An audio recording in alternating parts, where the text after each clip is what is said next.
En pédiatrie sociale, une grande partie de nos enfants, de nos patients, sont victimes de négligence de différentes façons, habituellement de façon involontaire, parfois de façon volontaire, et un peu de tous les milieux. C'est un phénomène qui concerne l'ensemble des besoins des enfants. Donc, quand on n'est pas capable de combler un besoin en particulier, ça peut être un besoin émotif, un besoin physique, bien, il va y avoir une forme de négligence qu'on ne voudrait pas pour nos enfants. C'est une question de droit aussi. C'est clairement une grande question de respect des enfants. Donc, le respect des enfants, c'est pas juste la famille, c'est la communauté et la société aussi. Donc, la négligence, elle peut venir du parent, elle peut venir du voisinage, elle peut venir de la communauté, de la société qui ne prend pas bien soin de ses enfants. La façon que nous, on l'aborde, c'est en essayant d'outiller le parent ou la communauté ou la société par ses politiques de santé pour mieux gérer ou empêcher les problèmes de négligence d'enfants. Et il faut le voir comme un processus. Si un parent est en difficulté puis n'est pas capable de subvenir à tous les besoins de ses enfants, il faut que quelqu'un s'associe aux parents ou à la famille pour le faire.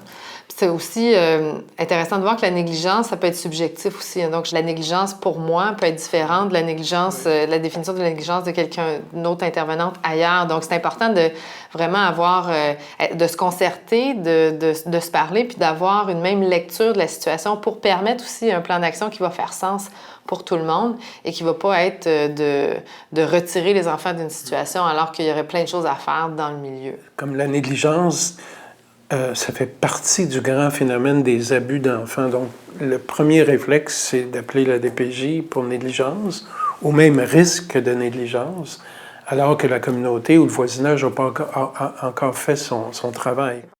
On a un cas de négligence intéressant, là, qui est un jeune enfant de 12 ans que je vois depuis longtemps, depuis sa naissance. Il a un problème d'autisme. Je connais sa famille depuis encore plus longtemps. Et la maman, au début, avait eu des problèmes de toxicomanie. Elle était déménagée dans l'Ouest, elle est revenue. Et elle a bien pris soin de ses enfants pendant plusieurs années que j'ai suivi cette famille-là. Mais le petit est venu, avait un rendez-vous récemment auquel il ne s'est pas présenté. Puis habituellement, il venait avec un oncle ou une tante parce que la mère est malade puis ne peut pas se déplacer souvent. Et ça nous a intrigués un petit peu, puis ça nous inquiétait aussi, mais heureusement, le lendemain, Julie a pu parler à l'hôpital où il venait d'avoir un rendez-vous en pédopsychiatrie, puis ça nous a mis en piste. Oui, c'est ça. Il y avait rendez-vous en pédopsychiatrie et à ce moment-là, le jeune a ouvert sur les inquiétudes, en fait, ce qui l'inquiétait à la maison. Donc, entre autres, que sa mère allait pas bien, sa mère avait recommencé à consommer, puis qu'il n'allait pas à l'école parce qu'il voulait pas laisser sa mère seule. Donc, à ce moment-là, c'est le département de pédopsychiatrie nous a appelés pour nous partager un peu ce que le jeune ce que Sébastien avait verbalisé la veille, mais aussi pour nous dire que si rien n'était fait, là, il était pour signaler la situation à la protection de la jeunesse. Ça nous a inquiétés. Donc, on a décidé d'agir parce que, connaissant la famille assez bien, on savait très bien que la mère ne négligeait pas ses enfants de façon volontaire. C'est qu'elle devait être vraiment pas bien. Donc, on a décidé de faire une visite à domicile. Rapidement, on est allé et on a constaté effectivement l'ampleur de la chose parce que c'était pas juste le petit qui était négligé là-dedans, c'est la mère elle-même était négligée parce qu'elle n'avait pas accès à des soins. Elle était complètement grabataire, installée sur un divan, incapable de bouger, avec des maladies physiques importantes, un problème de santé mentale, toxicomanie aussi, mais incapable de se lever physiquement pour aller à la toilette ou pour se faire à manger. Donc, le petit devait compenser ces besoins-là auprès de sa mère, puis il ne savait pas trop quoi faire avec ça, puis il était effectivement extrêmement anxieux. Puis juste le fait d'aller à domicile, au moins, on a pu apaiser la situation, dire OK, on va s'en occuper, là, ça n'a pas de sens.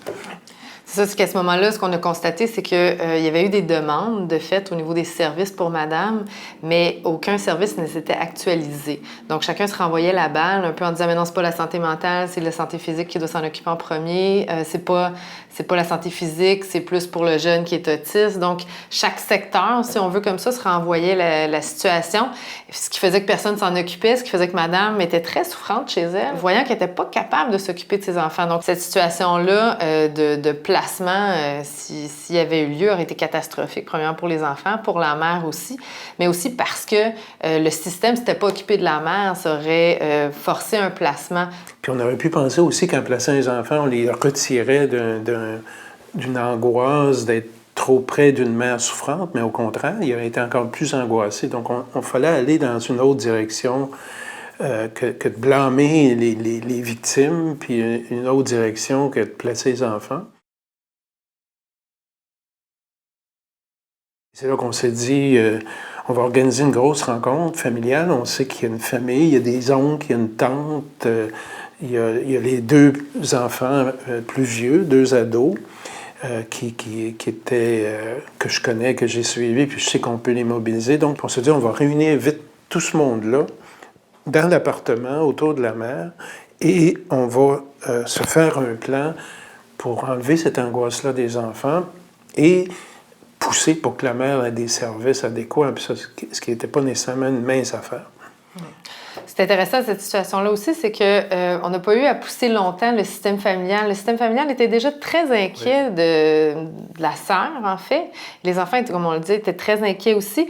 Donc, de mobiliser ces forces-là qui étaient présentes, qui voulaient aider, mais qui ne savaient pas trop comment faire parce que le système était complexe, tout le monde se renvoyait la balle, cette mère-là n'avait pas les services et eux ne savaient plus à qui s'adresser. Donc, quand ils nous ont vus arriver, ça a eu le même impact, si on veut, chez les frères et sœurs et chez le système familial plus large que sur les enfants, c'est-à-dire que ça a rassuré. C'était une superbe rencontre, ça a été remarquable et on l'a fait comme on le fait un peu toujours. On a commandé du poulet pour tout le monde parce qu'on voulait prendre un repas ensemble après avoir discuté des solutions et ça nous a fait très plaisir. Puis tout le monde avait hâte à l'événement. Puis ça s'est fait vite, ça s'est fait rapidement. Quelques jours. Et essentiellement, ce qu'on a fait, c'est s'organiser pour forcer l'hôpital à prendre la mère rapidement. Parce qu'il y avait tellement de problématiques associées ça prenait vraiment une hospitalisation en santé physique, en santé mentale pour aider cette mère-là. Puis c'est beau parce que quand l'ambulance est venue chercher la mère, le petit Sébastien est descendu, il a embrassé sa mère dans l'ambulance, puis il l'a laissé partir, puis on voyait déjà comment il pouvait être apaisé. C'était tellement beau. Puis l'autre partie, c'est qu'on ne voulait pas déplacer les enfants. Ça fait que la famille, la tante en particulier, puis les frères aussi, les oncles, ont décidé de garder les enfants à la maison puis de se relayer auprès des enfants. Donc, de ne pas quitter la maison. Et ça a plu énormément aux enfants. Ça a vraiment ouvert la porte à des solutions à court et à moyen terme idéales, dans le fond, parce que le maman est maintenant en réadaptation. Oui, c'est ça. Donc, la mère, elle a été hospitalisée. Elle a été là quand même assez longtemps. Maintenant, elle est rendue en centre de réadaptation. Donc, elle poursuit un peu sa réhabilitation, donc avec des soins un peu plus poussés. Et puis, dans les prochaines semaines, elle va retourner à la maison. Donc, là, ça va être de voir comment on arrime aussi entre les services qui vont devoir être donnés à la maison, ce qui n'était pas le cas quand on l'a forcé à être hospitalisé, dans le fond. Mais donc, ça va être de voir si on est capable d'arrimer ça et de s'assurer qu'en fait, que ces services-là soient en place pour que madame continue de se soigner puis que les enfants continuent de se développer, dans le fond, là, puis de continuer d'être confiants puis de continuer d'aller à l'école. Les plus vieux ont trouvé un emploi d'été aussi. Donc, il y a tout ça aussi qui est en place qui est intéressant. Ouais, cette fois-là, la mère, pour la première fois depuis des mois, a pleuré de joie. Pas de douleur, là, de joie. Elle voyait que des solutions apportées, respectait intégralement tout ce qu'elle avait investi dans cette famille-là depuis longtemps.